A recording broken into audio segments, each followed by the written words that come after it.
Welcome to the Rockwall Child Psychiatric Hospital. I am child psychologist Kaito Yoshida. I've been working here for a little over 5 years, sometimes wondering if I've been here too long. Here at Rockwall, we care for children of the ages 5 to 20. I primarily work with children 5 to 10 years old. They're what's given to me the most. Today after lunch, I have a session with a 6-year-old named Ishi. He is a paranoid schizophrenic with a very loose grasp of reality. I'm hoping to discover the source of his constant panic and anxiety attacks. Abandonment seems to be the underlying cause based on his profile. He was left by his parents when he was just 3. As I head into therapy room number 11, my usual, I find Ishi huddled in a corner, accompanied by one of the medical staff. I put a friendly smile on my face, introduce myself, and invite him to sit in the chair on his side of the room. I pull out my voice recorder as Ishi refuses to move, pressing the record button that has become faded from so much use. It's not unusual for the children to be stubborn and stay in their own comfortable place. Rather than be forceful, I allow him to stay where he pleases and set down my cassette recorder on a table in the center of the room, moving it a bit closer to him. Ishi keeps his gaze away from mine. I could see a near inhuman look in his eyes. It's evident he has been through a lot despite his young age. Relaxing in my chair, I explain why we are here in this room and that I just want to ask him a few questions. So, Ishi, I understand you become very upset sometimes?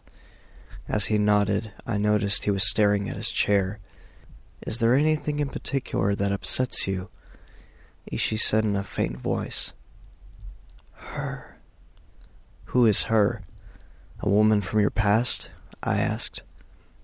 No, the girl that scares me. Ishi, if one of the patients here is frightening you, we need to know. I watch as he keeps his eyes on the seat. Would you like to sit in that chair? I ask curiously. He shakes his head, keeping his blank eyes on the chair. My friend is standing behind you. He says you're sitting in his chair. I brush my hair back as I think in my head, oh great, delusions, just great. It gets old trying to convince children they don't have imaginary friends. They usually don't listen. I don't see anyone behind me, Ishi. He wants you to move. I chuckle lightly, saying, I've been using this seat for years. It is the one meant for me to sit in during therapy time. Ishi looked as though he were paying attention to something important. What is it? He says for me not to listen to you. He says you are a liar. I did have a tendency to lie to weasel my way out of less than desirable situations, but it was probably a lucky guess. All right, Ishi, I think that's enough about your friend. We should focus on the times when you get upset. Suddenly, a phone hanging by the door rings loudly. With a small sigh, I excuse myself and quickly answer it. It's Nurse Yumi, saying there's a problem with Daisuke in his room that I must attend to immediately. I explain to Ishi something has come up and I must leave, thanking him for talking to me. He only continues to stare at the chair as I head out. Daisuke, one of the few mutes in the institution, usually doesn't cause any problems, so this must be important. Pacing quickly down the hallway, I put my recorder in my shirt pocket. I see Nurse Yumi and 2 of the medical staff waiting for me outside his room. What's going on? I ask as I approach quickly. He seems to be in some kind of trance, Yumi says. We think you should try to talk to him first. He trusts you the most.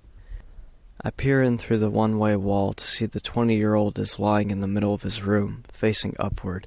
His eyes are wide open, appearing to be frozen, motionless. I notice his body is trembling. All right, go ahead and open it. I'll try to help him. One of the 2 men by Nurse Yumi enter a code to open the electric door, and it automatically swings open. They follow close behind me as I slowly approach Daisuke. I kneel down near him, noticing his chattering teeth. Daisuke, can you hear me? His pupils are dilated, a cold gaze in them, almost as though he is near death. I gently press my thumb to his wrist. His pulse is racing. Daisuke, are you able to respond? I watch in confusion as he only continues to breathe quickly and tremble. Waving a hand in front of his face and snapping my fingers, he seems unresponsive. Alright, let's get him into the intensive care unit. Update me with his condition in 1 hour, Nurse Yumi, I instruct. Yes, sir, she says with a nod as the two men hurry to transport Daisuke into ICU. I leave to head back to the therapy room. By now I imagine Ishii has been taken elsewhere. I find the room abandoned, with the exception of my chairlift turned over. Must have been Ishii. Kids can easily be disorderly when unsupervised. I leave the therapy room, locking the door, and head down to the main staff lounge to grab a cup of joe. I didn't sleep very well last night. It's been a tiresome day so far. I push away thoughts of worry about Daisuke as I try to focus on the rest of the day ahead. I have a few more children to interview today. I enter the small lounge, where a few of the social workers are huddled around a TV in the corner, watching one of their soaps. Picking up a styrofoam cup from my usual spot, I get the steaming coffee pouring as I tear the tops off a few sugar packets. Raising the now full cup, I stir in the sugar, then take a long drink. I instantly feel ready for the rest of this long, grueling day. Things go as usual. No strange problems with the rest of the children I interview and learn about. No nonsense about their imaginary friends. That night, around 8:50 p.m., I'm just dying for the minutes to tick by faster. When the small hand of the clock reaches 9, the children will be put to bed, and I can go home and relax in my easy chair with a good book and some smooth jazz under the gentle light of my White Lotus lamp. With not much left to do at this point, I walk along down the halls of rooms, staying on the sidelines as the patients are guided to their rooms for the night. Poe, the janitor, comes out for his usual mopping of the floors. He's a quiet but very picky man about keeping his floors clean. I chat with him for a bit about the usual jargon to pass the time. After a while, when he's just about finished, my watch beeps as it reaches 9, and I head on out after we say our goodbyes. As I head out to my car, I hear some crinkling of leaves nearby in the front lawn and look around. No one seems to be nearby, so I simply shrug it off and get in my car. The next day at work starts off a bit oddly. Nurse Yumi hurries up to me, asking if I've seen Poe. I recall how I saw him last night and ask why. Yumi says he never clocked out last night and has not shown up for work today. I wonder what happened to him and hope he is all right. Nothing like this has happened before. It's very unusual of Poe. The warden asks me to take over mopping duty for the night. When it's about 8:50 p.m., I gladly take up the mop, desperate for something to do other than organize paperwork in my office. I glance over at the large clock every now and then. Just as I finish mopping, the small hand reaches 9 at last. I let out a long sigh of relief and put the mop back in its bucket, walking away to gather my things from my office. I begin to hear something extremely faint, barely audible over my footsteps reverberating down the long, empty hall. I stop walking and listen closely as the sound gradually grows louder. I can now tell it is a girl's voice, gently singing from what seems to be the far north section. It's not uncommon for a kid or two to raise mischief after lights out. Happened just the other night. I head on down to find the culprit, the soft voice growing closer. I'm almost there. It feels so near. It's coming from a dead end. This should be easy. I peek around the corner as the voice suddenly disappears into the darkness. To my surprise, I don't see anyone. Pulling out a flashlight in my pocket, I turn it on and scan the area. Only walls and doors. But then something catches my eye as the light hits the floor. There appears to be footprints on the freshly mopped tiles. They are small, no doubt from a young child. Their path leads to the dead end, right to the blank wall separating the rows of doors. I really don't know what to make of this. This section is reserved for the older patients, teenagers mostly. I immediately head down to the warden's office to report a child is out of bed. Halfway down the hall, I hear some faint footsteps coming from outside. I quickly rush to one of the front doors and quietly, slowly open it to sneak out and hopefully catch the child without a struggle. I hide behind one of the large front pillars, peeking out for a glimpse. They couldn't have gone far. I see no one in the front yard. Everything is blackened by the lack of light. Just my luck. It's a full moon, but also a very cloudy night. I look around as the wind whispers by, listening closely for any footsteps. With no luck, I rush back inside to warn that a patient is loose. As soon as I step inside, the large door slams shut, knocking me off my feet. I hear muffled giggling from the other end of the door as I rise to my knees. Quite frustrated at this point, I turn the door handle and give it a hard yank. Strangely, it does not budge. Pulling with all my strength, it feels like trying to move a tank. The door seems to be sealed shut. It is now I sense something, only by a defensive instinct. It feels unnatural, intimidating, powerful. I back away as the invisible force grows stronger. Suddenly, I feel extremely cold, almost frozen in place. The sound of soft breathing reaches my ears. It feels very close. A child's voice whispers in my ear. "That chair, it was mine. Mine." My heart leaps in my chest as I run down the hall in terror. Racing around the corner, I see Nurse Yumi on her cell phone. "Nurse Yumi, we have to get out of here." "What are you talking about, Kaito? Didn't your shift end a few minutes ago?" We both fall silent as the familiar singing starts up again. Nurse Yumi turns to investigate. I grab onto her arm to stop her, shouting, "Wait!" It's coming towards us. The two of us stand silently as the voice of a little girl slowly grows closer, her words becoming clearer with each passing moment. I can hear her steps, the gentle slaps of bare feet. As we anxiously wait, I notice the moonlight forcing its way through the thick clouds, illuminating the large bare window in the hall. The floor and opposing wall glow softly. The voice is growing so very close. The steps approach near the window, and as they pass, the image of a girl in a white gown appears within the rays of moonlight. I am paralyzed in disbelief as I witness this. The girl looks to be about 8 or 9 years of age, with pale skin and extremely long black hair dragging behind her. There is a red bow atop her scalp. I cannot see much of her face through her hair. As she draws closer, I notice the visible rays of moonlight are passing right through her body. I can understand her words ever so clearly now. She endlessly repeats them, saying,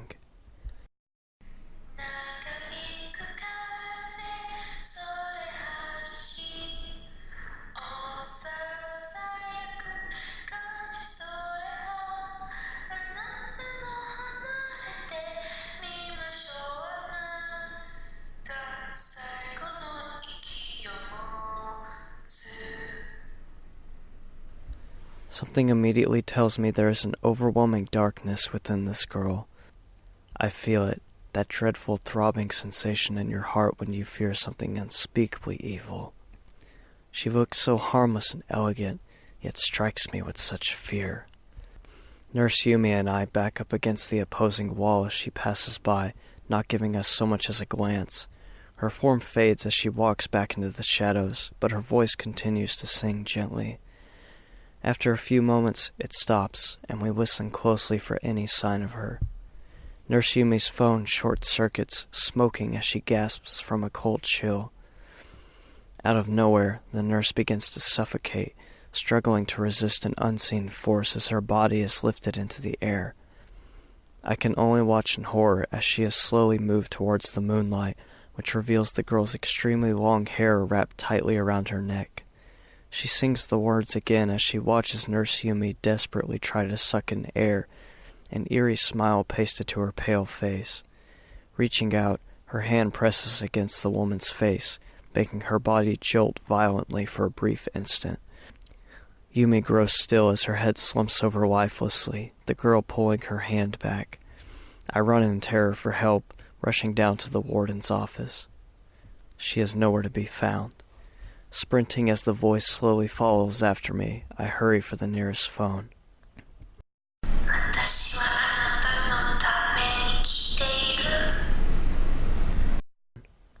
Mindlessly dashing into the children's hall, I notice all of their doors have been left open and the lights are dimming.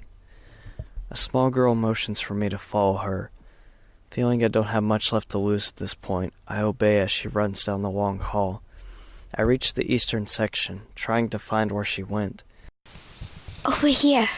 Her small voice whispers from a janitorial closet. I hurry inside, and she shuts the door as I collapse by a mop bucket, mentally exhausted. Please, help, I start. The girl hushes me quickly, whispering, You must keep your voice down or she will find you. Dead silence is the key to staying hidden. Akari is blind. Her brown hair bounces a bit as she sits by me, turning her bright green eyes to the door. She won't find us in here. Is Akari that demon girl thing? I ask. The girl nods. I slowly recognize her as Lauren, a 9-year-old I've studied for a few weeks. She's called to our invisible friends. Invisible friends? We call them that because you and all the other adults cannot see them, well, except for the sky. But I could see her in the moonlight. She killed Nurse Yumi. Akari must have decided to show herself. She's toying with you. To her, this is a game. The others never hurt anyone. There's more? I ask in an uncontrollably loud tone. Lauren forces her small hand over my mouth. You have to be quiet. Sorry, I whisper as I pull out my voice recorder and start recording. There are many more. There are friends. When do you see them? She brushes some of her hair back over her shoulder. All the time. The sky can't see them quite as well as us, but it's still better than the likes of you. I take a few moments to accept all of this. Suddenly, Lauren puts her hand over my mouth again quickly. She's coming. I almost hold my breath as we wait. One by one, I hear the overhead lights burst and glass shards clatter to the floor, each closer than the last. Eventually, the one closest to our door breaks, and I can almost feel Akari near us. The next one does not break. It seems she can sense we are near and is searching. Lauren and I dare not breathe. She clenches my hand tightly in fear as we hope Akari doesn't dare discover us. After what seems like an eternity, the grasp of fear releases us, and we exhale quietly as we hear the next light ahead break. Why is she destroying the lights? To blind us? Lauren shrugs. Maybe she creates interference with anything electric. She ran her fingers through her hair, appearing to be deep in thought. I think it's safe to go. Follow me. I followed quietly, avoiding the shards of glass littering the hall floor. Lauren guides me upstairs to one of the side windows, showing the playground outside. I think they're out there. Who? The other spirits, the good ones. They say they are lost angels and cannot find their way home. Moonlight casts a gentle glow upon the playground, showing a group of children frolicking about on the playsets. They all look so happy and full of life. Wow, they're everywhere. They are always kind to us, but warn us of Akari. Is she lost as well? No, she says she was cast out of hell, back into this life, unworthy of even suffering in the afterlife. Now she's stuck here to dwell in a pointless existence. This is so crazy, I say. Believe it, they've been watching you since you started walking here. I put aside the endless questions in my head, asking Lauren what we should do now. Lauren shrugs. There are a few emergency exits. We could try those, but she might find us. I can tell Lauren can see the fear in my eyes. She never harms children, only frightens them. The lost angels are afraid of her. Our quiet conversation is interrupted by a series of hair-raising screams. We hurry down the stairs to reach the source, almost falling down the steps. Racing to the main group therapy room, we find a group of the medical staff and psychologists inside it. A few of them are trying to open the door, some banging on the large window, screaming for help. I see Akari in the far corner, a small smile on her pale lips.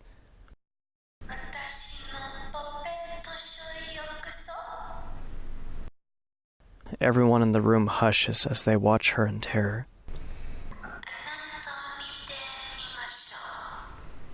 She says as she hovers over one of the medical workers.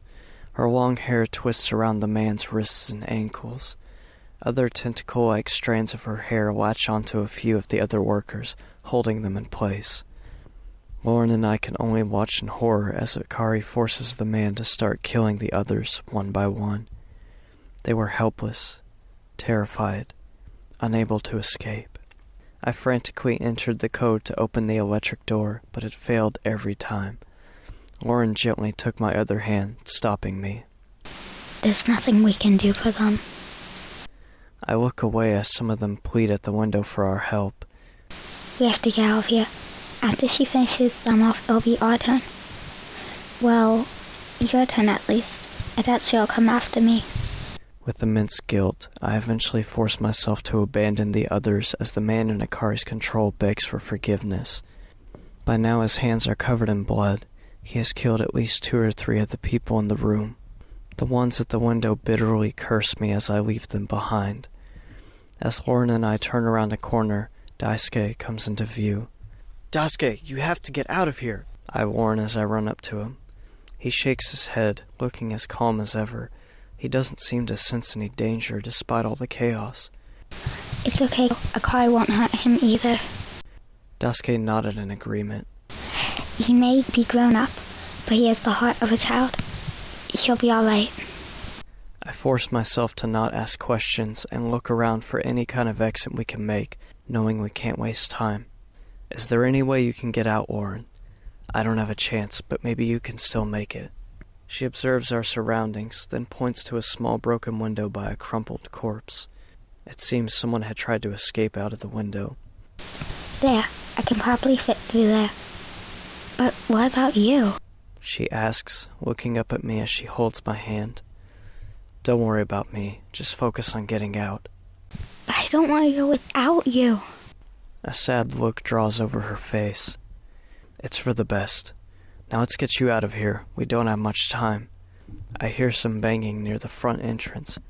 "Daisuke, will you please help her out the window?" He quickly nods.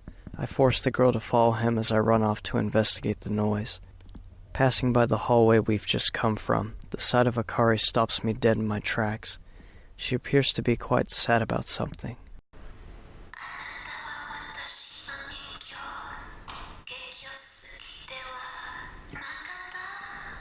She asks as she draws closer to me. I flee in terror as the voice slowly falls after me, begging.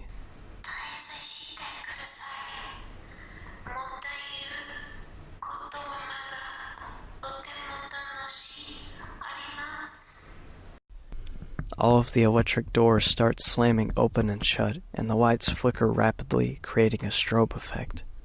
As I hurry to reach the source of distress, I discover it is Warren Fuyu Matsumoto. She is struggling to escape from her office. I run up to the door as the young woman screams in terror, pleading for me to help. I try to open it, but the knob won't move. I can't make out what Matsumoto is trying to say in the visual confusion of the flickering lights. Looking around for something blunt to use, I manage to spot a fire extinguisher. Using one of my keys to unlock the case holding it, I quickly release it and smash the capsule with all my might against the plexiglass pane. I know it's useless, but in this moment of desperation, I must try to free this woman. As Matsumoto watches me with an expression of hopelessness, I feel quite torn within. The clouds unveil the moon once more, and its gentle light peeks through the side window in her office. Within it, I can see Akari on the far side of the room. This is the first time I can see her eyes. They are terrifyingly cold, expressionless. I have seen eyes like hers only a few times during my work with such demented people. Only the truly evil bear eyes like hers, the vilest of humans. Matsumoto can see I am staring at something. Turning to see Akari, she becomes consumed with fear and panic, banging her fists against the door wildly. Her pleadful screams make me cringe, that unbearable terror I can see in her dilated eyes. As the girl glides closer to Matsumoto, I try again with the fire extinguisher to free her, but my efforts are futile. Not even a crack emerges from the blows. Overwhelmed with guilt and despair, I slump forward, my face pressing against the glass separating me from the terrified woman. As my tears stain the glass pane, I can feel the cries of her voice vibrating through it. I gently whisper an apology as I watch the girl slowly wrap her arms around Matsumoto, her head resting on the woman's shoulder. Matsumoto's eyes grow wide as she makes a sudden gasp. The life fades from her face, and she appears to be more of a very realistic dummy than a person. Still, blank, lifeless. Her skin slowly turns an eerie pale blue, much like ice. As the girl allows her body to slump to the floor, she turns her gaze to me. My mind tells me to run, but I am too mentally drained to find the urge to move. Instead, I only watch as Akari flows towards the door between us. I have never felt such a strong sense of danger before. Her presence paralyzes me with fear. She giggles as her hateful eyes burn into mine. They have a glazed, glassy texture. Her near-frozen breath fogs up the glass as she giggles at me. Raising a fingertip, she writes, "You're next," into the fogged glass. The feeling returns to my legs, and I run faster than I ever had before to the exit I last saw Daisuke and Lauren at. A burning rage slowly builds up within me as I feel angry for all the victims. "Why did you murder all these people, Akari? What have they ever done?" The lights begin to flicker with long, darkened pauses. Between each pause, I can see her drawing closer.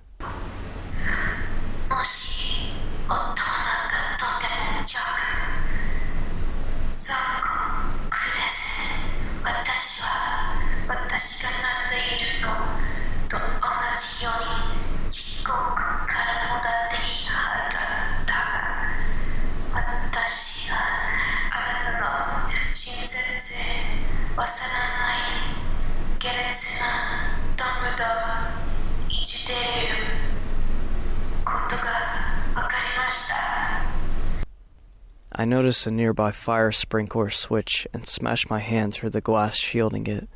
Immediately the halls become showered with wild running water. I begin to quietly move away from the exit as Akari continues in that direction. She reaches about aimlessly for me. It's working. The sound of the water is confusing her. "That's not true. There's plenty of good in people." She heads for the sound of my voice as I creep away.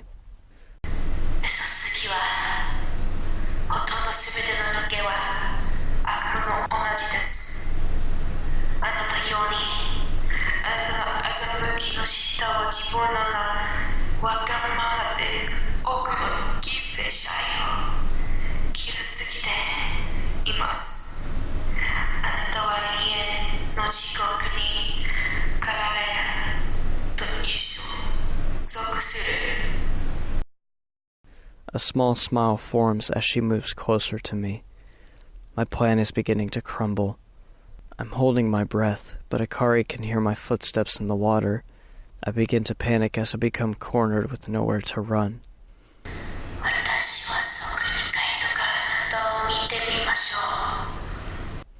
The last thing I see is her cold hand reaching out to me. Later that night, authorities were summoned to the Rockwall Mental Institution after nearby residents of the area discovered dozens of patients outside of the building, begging bypassers for help. Concern was also drawn by the fire alarm sounding from the institution. Police gained entry to find only one survivor, a severely traumatized mute adult. He was also the only patient found inside, amongst the bizarre massacre of the entire institution's staff on duty that night. Most of the electric equipment was in ruins, with no traces of a suspect behind the chaos. The only evidence that could be found was a cassette tape and a ruined voice recorder. It was found in the shirt pocket of one of the victims. The recording ended very strangely. It seems as though whatever the user of the tape witnessed before it died filled him with such horror that he could barely muster a whispered scream. No, please, don't take me, please. Akari, I'll do whatever you want. Stop mercy.